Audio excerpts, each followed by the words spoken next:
Hello everyone, I am Subhadeep. তোমরা দেখছো fundamental mathematics YouTube channel. আজকে আমরা মাধ্যমিক 2024 সালের গণিত কোশ্চেনের এমসিকিউ নিয়ে আলোচনা করব। এমসিকিউর প্রশ্নপত্রের সমাধান করব।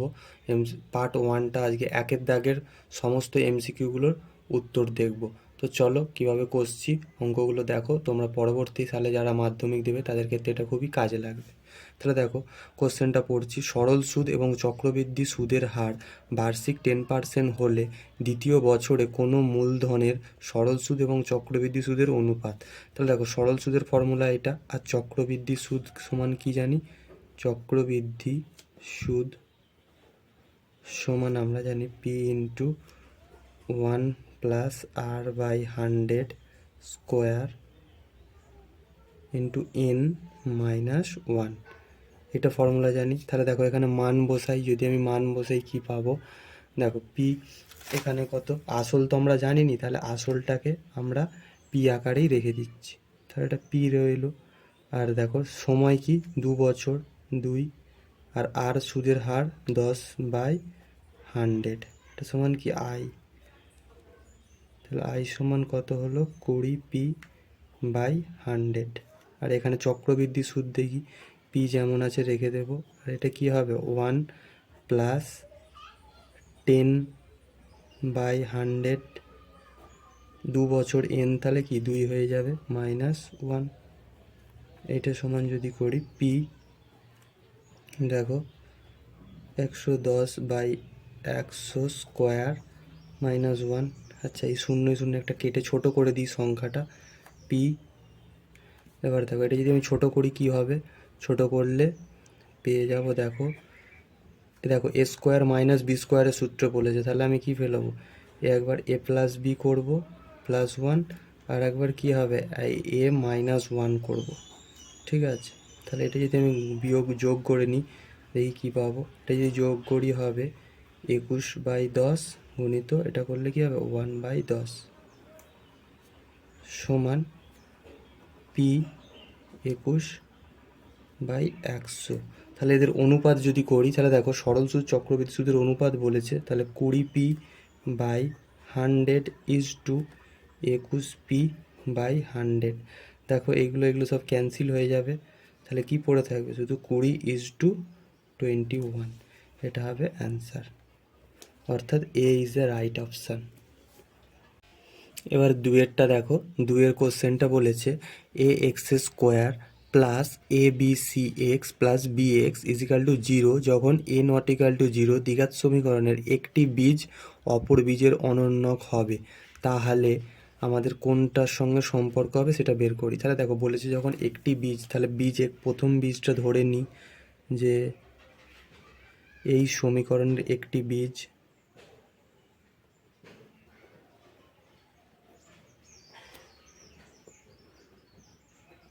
একটি বীজ সমান আলফা।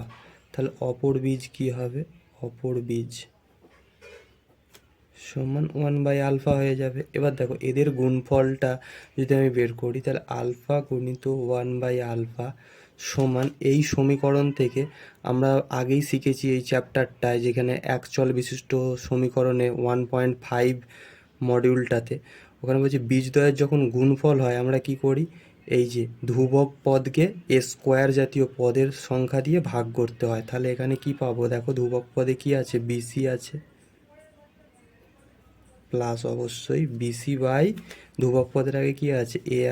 x² পদের আগে এ আছে, তাহলে এ দিয়ে ভাগ করলাম। তাহলে এটা কি পাবো? দেখো 1 সমান BC/A। ঠিক আছে, অর্থাৎ এটা যদি কোনাকুনি গুণ করে দিই, a সমান BC, অর্থাৎ option D is the right. এবার দেখো 3 নম্বর কোশ্চেনটা বলেছে 5 সেন্টিমিটার এবং 7 সেমি ব্যাস বিশিষ্ট দুটি বৃত্ত পরস্পরকে অন্তস্থভাবে স্পর্শ করলে তাদের কেন্দ্রদ্বয়ের দূরত্ব। দেখো তোমাদের সুবিধার্থে আমি ছবিটা আগে এঁকে নিয়েছি। এইটা একটা কেন্দ্র, একটা এই ছোটো বৃত্তের, এটা হচ্ছে বড় বৃত্তের কেন্দ্র। তাহলে এটা এ, এটা বি। তাহলে আমাদের চেয়েছে কি এদের মধ্যে যে দূরত্বটা কত সেইটাই বের করতে হবে। তাহলে দেখো আমার বলেছে কি এই বৃত্তটা হচ্ছে কত? 5 সেমি ব্যাসার্ধ বিশিষ্ট, ঠিক আছে, 5 সেমি যদি ব্যাস বিশিষ্ট, তাহলে ব্যাসার্ধ হলে কত হবে? এই টোটালটা পুরোটা হচ্ছে 5 সেন্টিমিটার, 5 সেন্টিমিটার, তাহলে ব্যাসার্ধ কত হবে? আমরা জানি কি ব্যাস বাই 2, তাহলে 5/2 কত হবে? 2.5 সেন্টিমিটার, 2 সেন্টিমিটার, তাহলে এই পার্টটা কত হবে? 2.5 সেন্টিমিটার। এবার বড় বৃত্তটা দেখো, এই বড় বৃত্তটার ব্যাস বলে দিয়েছে কত আমাদের? 7 সেন্টিমিটার, তাহলে এই পুরোটা হচ্ছে 7 সেন্টিমিটার। তাহলে এই ব্যাসার্ধ কত হবে? এরও ব্যাসার্ধ কি 7/2, অর্থাৎ 3.5 সেন্টিমিটার। তাহলে তোমাদের জাস্ট কিছুই করতে হতো না, যেহেতু বৃত্তটা এই পয়েন্টে দেখো স্পর্শক অঙ্কন করেছে, দুটো বৃত্ত ওর একই সঙ্গে স্পর্শ করেছে, তাহলে এই ডিস্টেন্সটা বের করে নিলেই হতো। অর্থাৎ তাহলে তাদের মধ্যে দূরত্ব কি হবে? অর্থাৎ দূরত্ব সমান 3.5 সেমি থেকে 2.5 সেমি বিয়োগ করে দেব, এইটাই তাদের মধ্যে কি দূরত্ব হয়ে যাবে। অতএব তার দূরত্ব কত হবে? 1 সেন্টিমিটার, 1 সেমি দূরত্ব হবে, অর্থাৎ এ অপশান রাইট হয়ে যাবে। দেখো বুঝতে পারলে কি না? তারপর দেখো 4 অঙ্কটাই যাই। 4 অঙ্কটা আমরা কি বলেছে? ট্যান থিটা ও কস থিটার সর্বোচ্চ মান। এখানে এই টাইপের অঙ্ক 2020 সালেও তোমাদের মাধ্যমিক এসেছিল, সেখানে সাইন আর কস দিয়ে একটা রিলেশন দিয়েছিল। কিন্তু দেখো ট্যান থিটা আর কস থিটার কিন্তু ক্ষুদ্রতম বা বৃহত্তম মান যে কোনো খুশি হতে পারে, সেই জন্যে আমরা এটাকে কি ভেঙে নেব। সাইনকে, এই ট্যানকে সাইন আর কস থিটার আকারে ভেঙে নিলে তাহলে কি পাবো? তাহলে sine theta by cos theta, আর এইটা কট থিটা কি হবে? Cos theta by sine theta. তাহলে এদের যদি আমি মান বসাই, এবার দেখো সাইন থিটা আর কস থিটার উভয়েরই বৃহত্তম সর্বনিম্ন মান কত হবে? -1। সব উভয়েরই কি সর্বনিম্ন মান -1, তাহলে -1 divided by -1 plus -1 divided by -1। তাহলে এটাকে যদি আমরা করি, এখানটা দেখো, তাহলে যদি করি এটা -1 হবে, আর এখানে কি প্লাস আছে -1 সমান -2 হবে রাইট অ্যান্সার, ঠিক আছে। তারপরে দেখো 4 অঙ্কটা, 5 অঙ্কটা, ঠিক আছে। দেখো এই অঙ্কটা আমরা আগেই ছবিটা এঁকে নিয়েছি তোমাদের বোঝানোর সুবিধার্থে। দেখো অঙ্কটায় বলেছে 5 অঙ্কটায় সমান ভূমি বিশিষ্ট একটি নিরেট অর্ধগোলক ও নিরেট চোঙের উচ্চতা সমান হলে তাদের আয়তনের অনুপাত, ঘনফলের অনুপাত, এই ঘনফল মানেই আয়তন, ঠিক আছে, তাদের অনুপাত কি বের করতে হবে। তাহলে দেখো এর আয়তন আমরা কি জানি? অর্ধগোলকের আয়তন সমান, অর্ধগোলকের আয়তন সমান 2/3 পাই r কিউব। r কিউব হচ্ছে, আর হচ্ছে ব্যাসার্ধ। এবার দেখো এর উচ্চতা তো নেই, এর উচ্চতাটা তার মানে কি? এর ব্যাসার্ধটাই, এই ব্যাসটাই উচ্চতা। ধরো একটা যদি পুরো গোলক হয়, পুরো গোলক একটা, তাকে কেটে দিলাম, তাহলে কেটে দিলে গোলকের যদি এইটা যতটা হবে এর উচ্চতা, তার মানে কি এই রেডিয়াসটাই হবে, ঠিক আছে। এখান থেকে ভাবো কাটা গোলকটা, তাহলে কি এই উচ্চতাটা, এর উচ্চতা যেটা আরই ব্যাসার্ধই কি উচ্চতার সঙ্গে সমান হয়ে যাবে। আর এর আয়তনের ফর্মুলা কি? এর আয়তন হচ্ছে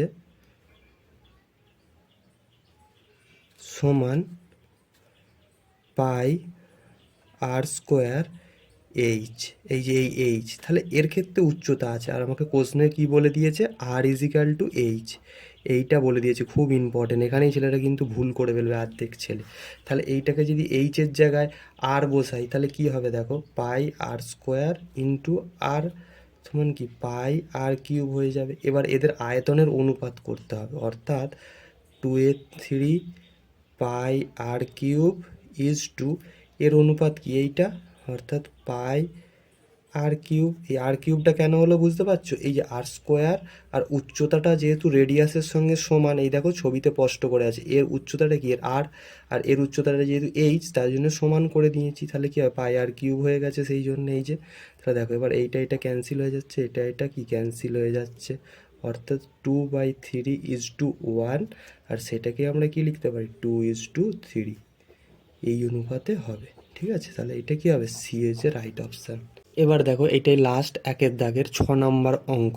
কি বলেছে? প্রথম 10টি স্বাভাবিক সংখ্যার গড় এ এ এবং মধ্যমা এম হলে তাদের মধ্যে সম্পর্ক কি হবে? এই অপশানগুলো দিয়েছে, এই অপশানগুলো দিয়েছে, সেইগুলো তোমাকে বের করতে হবে।